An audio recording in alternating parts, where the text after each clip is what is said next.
Hi, I'm Richard Cazenove. I must look quite well compared to Lucy, but it's not quite like that. I've suffered from this condition since my early 40s, and I'm just over 70 now, although I wasn't diagnosed then. I had a very elongated colon, which was operated on in 1989, a subtotal colectomy. They thought was the right thing to do then, and it may have been. However, whilst I was fairly well for a while, all these pains reoccurred. And after an emergency admission into Northampton General Hospital, where I live up there, I had to have a division of adhesions. That helped, but the pains still keep reoccurring. And after a while, after many admissions to hospital, usually with a nasal gastric tube and a saline drip and pethidine or diamorphine, it usually settled down after 2 or 3 days. However, I was referred to St Mark's Hospital, which has a specialist gastroenterology centre there, and after many tests, I was again recommended to have another operation. This again was done, and I had, I think it's called an iliorectal anastomosis, which removed basically most of the rest of my colon, but left enough so as I didn't have to have a colostomy. The pain still occurred, and the doctors then did start discussing pseudo obstruction, but they weren't sure it was that.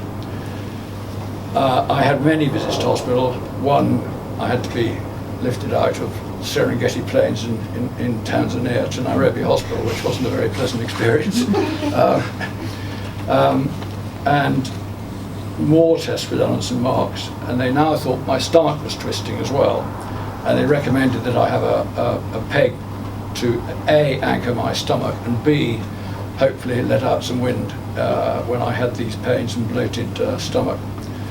However, when this was put in, unfortunately it was put through my bowel, which wasn't good, and I had to have an emergency operation to repair that and stop peritonitis. Anyway, the pain still kept coming. The peg didn't really help. My weight was now down to below 10 stone. I think that's about 60 kilos. And I should be about 85 kilos. And I was actually, I just wasn't operating. So I decided, my wife and I decided we should get a second opinion. And we went to the Mayo Clinic in Massachusetts in the States, which is a specialist clinic for virtually anything.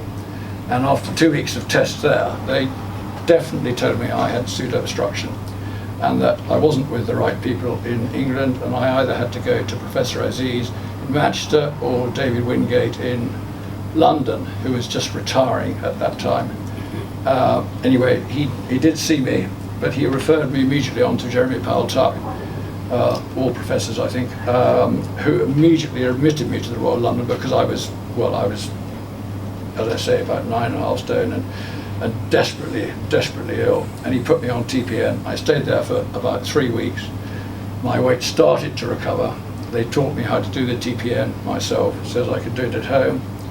And for about 2 years, everything was actually quite well.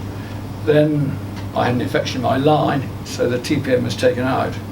The pains still recurred, but I was often able to resolve this myself because the medics at this stage allowed me to have morphine or diamorphine or pethidine at home, which was a real blessing because it did stop me having to go to hospital quite so often. Anyway, one of the nights in hospital, my doctor up in Northampton tried a drug which Professor Aziz knows well called neostigmine, which had a disastrous effect on me. I had severe pain, a lot of sweating, a lot of vomiting, and Dr. Sherwood, who is the gastroenterologist, had to give me I think he called it a colonic aspiration in the middle of the night to stop it. It was pretty desperate at the time. The TPN, I went back on TPN then for 7 nights a week because my weight had gone down a lot. But after a year or two, they reduced that to about 3 nights a week. And I still had odd bouts of pain, but it wasn't quite so bad.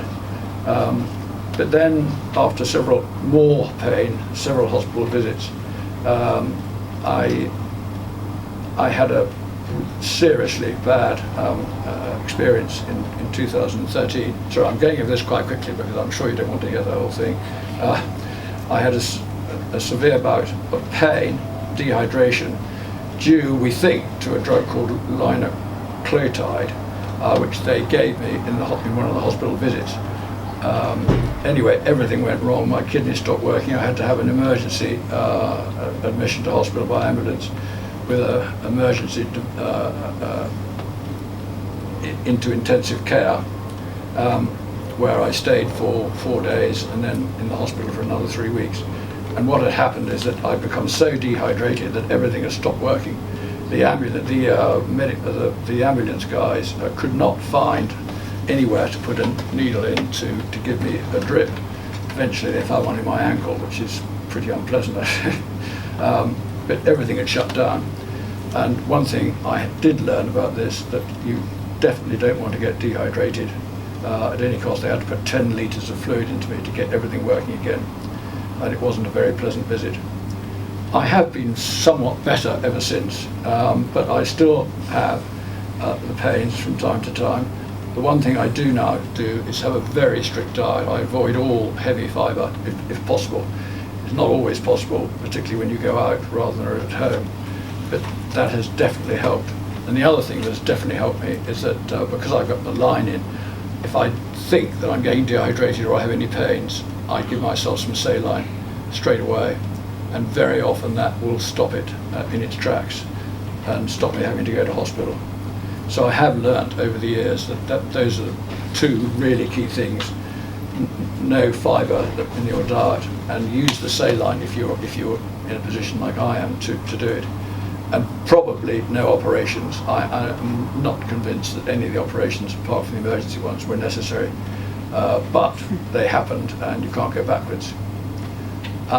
If anyone wants to ask me any questions, I'm very happy to try and answer them, because I've gone over my last 40 years quite briefly, but I hope I've given you an impression that it hasn't all been plain sailing. I know I'm not quite in the situation, Lucy, but I do have a terrible time from time to time, although it's, right now it's much better.